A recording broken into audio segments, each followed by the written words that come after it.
Hey, Manny Talavera here. First of all, I want to thank you all for taking a look at my video today.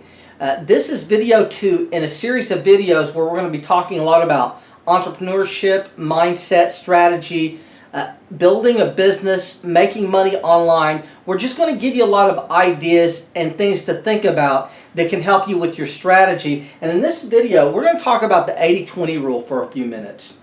And so I'm going to kind of explain this to you, and then we're going to talk about how you're going to use this in your business, whether you're creating content or you're a coach or whatever it is you're going to do.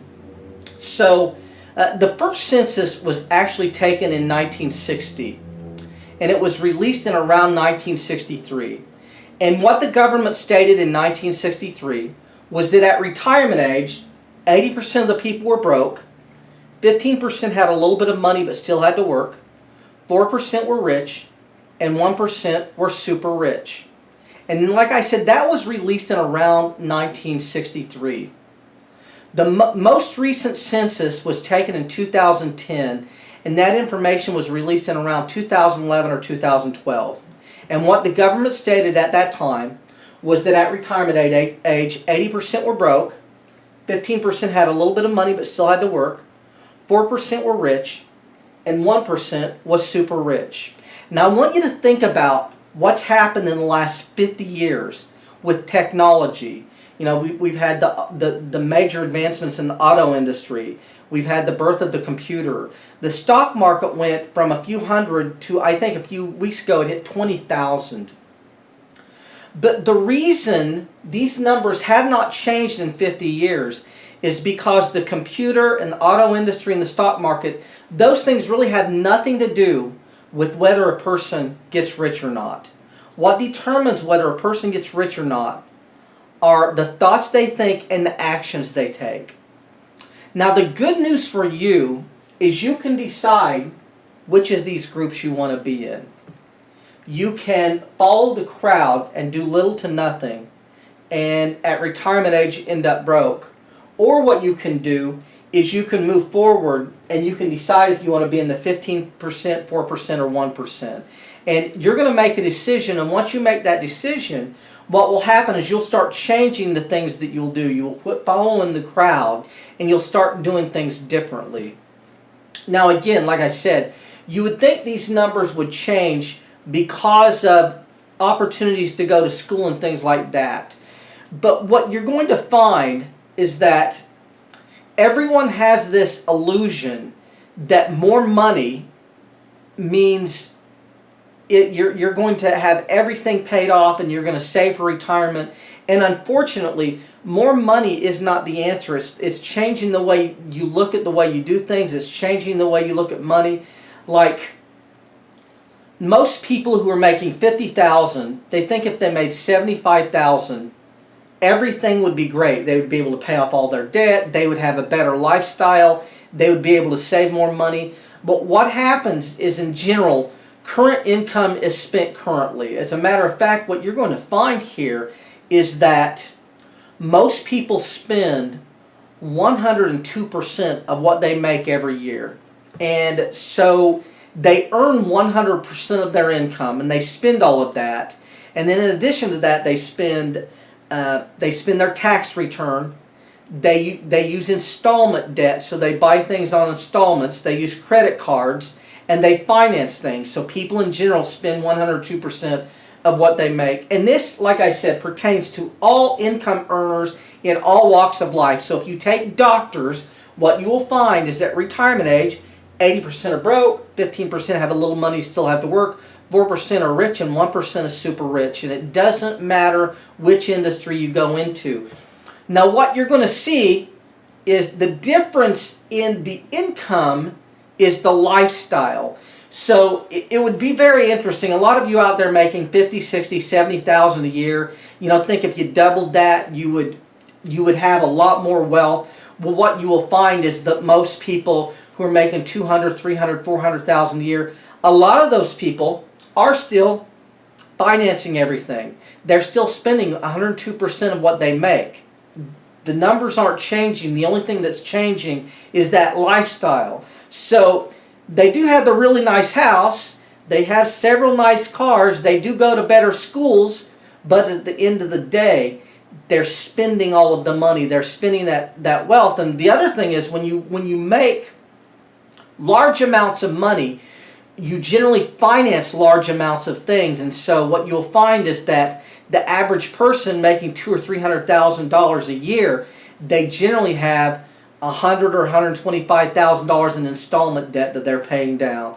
And no different from anyone else out there, except the numbers are bigger and they have a richer lifestyle. And so when you're actually going out there and looking for clients, what you're going to find is that 80% do little to no work, 15% do some, 4% do a lot, and 1% do everything.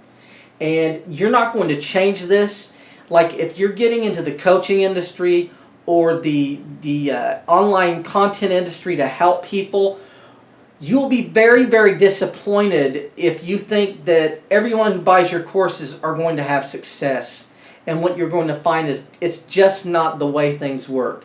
What's interesting about this is that they will continue to buy from you. So if you create really good content, they will continue to buy and buy and buy. As a matter of fact, if you build a huge following of people, which we're going to talk about in the next video, if you build that, you could create content 24 hours a day, 7 days a week, and you would never fulfill their need to get more content from you. And in some cases, they will not even study the content that they bought previously, but they will still buy more. I mean the statistic, and I don't know the exact number, 67% of all books that are bought are never even opened. Maybe 10% or 5% are actually read all the way through, maybe even less than that. And so you're not going to change these numbers. Your job is to, decide what it is that you want to do and then play by the rules that have been dealt to you. And so, you're going to have people in your coaching groups who are never on the calls, who never participate, and they will give you money every single month. They will give you money every single year. So you will put things out there into the marketplace, and it doesn't matter what you charge, at what price point. What's going to happen is these numbers are going to kind of sift out. Now what you can do is you can raise the amount of engagement a little bit if you quit selling to the 80% and only focus on the top 20% in the marketplace. And that's what a lot of the higher end people do. But I can tell you, even at the top end of the market, even at the top 20% of the market, what you will find is they still will not take action. Now the great thing about this is that, I can tell you that 20% of your customers will give you 80% of your money, and the bottom 20% of your customers will give you 80% of your problems. And so once you start looking at all of this and figuring it all out, what you will start doing is you'll slowly start raising your prices, and what you're trying to do is eliminate that bottom 20% that are just constant problems. But what I want you to think about here is if you know all of this going in and you play by the rules, you can do very, very well. You will have people who will give you money year in and year out. Some of them will consume your content and use it, and some won't. And what they are doing is they're looking at the money they're spending with you as entertainment dollars. That's basically what I would call it. But like I said, you won't change this much. I'm going to give you an example. I'm not going to name names or anything. I'm not going to talk about any one specific person. But I can tell you, I have studied marketing over 16,000 hours, and I kind of communicate and work with a lot of people who do the same thing, who study a lot of content. And I went through a program with a lady. It was a $500 program. And then right after I went through that program, a friend of mine was going to go through another program that she offered, and it was on selling, speaking from the stage. So it was a course that you would buy that would teach you how to actually speak on stage, get gigs, and basically the business of speaking. And he signed up for this course. Now, the course I signed up for was $500. The course he signed up for was $2,500. Now, it was a $2,500 course, and what you got is you got like 8 weeks of modulated content, but you did not get weekly coaching calls. You did not get weekly question and answer. There was question and answer every 2 weeks or so. So there were only 3 or 4 of these calls. So my friend signs up for this thing, and he attends every single question and answer call. The first 2 calls, no one else was on the question and answer call but him. Now, they had a private Facebook group, and there were about 50 people in the private Facebook group, but they were not active at all. So my friend assumed that around 50 people had actually given her $2,500. And they weren't doing a lot. They weren't online. They weren't active. They weren't showing up on the calls. He said on the 3rd call, there were 3 or 4 people who showed up. Most of them didn't actually even ask questions. They just showed up on the call. But he asked a lot of questions. And then what happened, as a part of this thing, you got to go to a weekend seminar. And at the weekend seminar, it was basically an opportunity to sell you to the next level. And I think they offered a $5,000 and a $10,000 course at this seminar. And it was in Atlanta, and my friend went. So he went to Atlanta, and what they had is they had a breakout session for everyone who had actually signed up for this online course. Now, she sold tickets to this event, and the tickets were $300. But if you actually attended, you paid for the course, you got to come for free. So I had this breakout session, and there were 100 people in the room.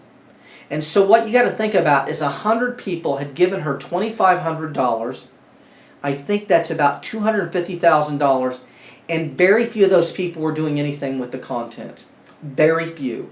As a matter of fact, of the 100 people who had given her the $2,500, about 40 or 50 of those people had paid to come to this event because they hadn't went through that course material and realized that they could come to the event for free. So they were getting emails about this course that was coming up, this event that was coming up, and they actually went and they signed up and they paid to be at an event that they were supposed to get for free. And of course, when they explained they had paid, she said, just go to the back of the room and we will cut you a check for the $300. And so just to recap this so you understand what's going on, she sells over 100 people because not all the people who paid for the event actually came to this event, right? So not everyone who signed up and paid for this thing came to Atlanta. But 100 people in this room gave her $2,500. 40 or 50 of them didn't even go through any of the content. A few of them went through some of it, but very few went through it all. Now what's interesting is she was selling a $5,000 and $10,000 program at this event, and she sold probably 80% of the room. And I think there were like 600 people there, 700 people there, and she sold quite a bit of the room into one of these 2 packages. It was a $1 million plus event. And you want to think about someone signs up for a $2,500 program. They don't really go through much of it at all, or go through none of it. They come to a live event, and now they give her another $5,000. I just want you to see what this thing looks like. And no matter what you charge them, everyone says if you charge a lot more, you'll get a lot more serious client. Yes and no. You will get fewer problem clients, but it won't necessarily make them, more serious about the whole process. I think that there is some value in charging it the 20% and selling it the 20% and going after that target market, because your chances of them being successful are better. They're generally going to be more well educated, they're going to have more money, but like I said, at the end of the day, you're not going to force them to do anything. And so what I'm going to do is I'm going to end out of this.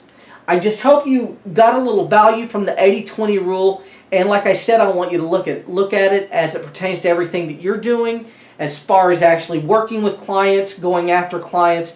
And in the next video, when we talk about accurate thinking, and we're going to have a couple of other of these, we will actually go into this a little bit more in depth too, especially when we're talking about going after the more higher end clients. We're going to talk about the money pyramid, and when we talk about that, we will talk about this in a little bit more detail. But what I'm going to do is I'm going to go ahead and end out of this one, and I appreciate you watching, and thanks a lot.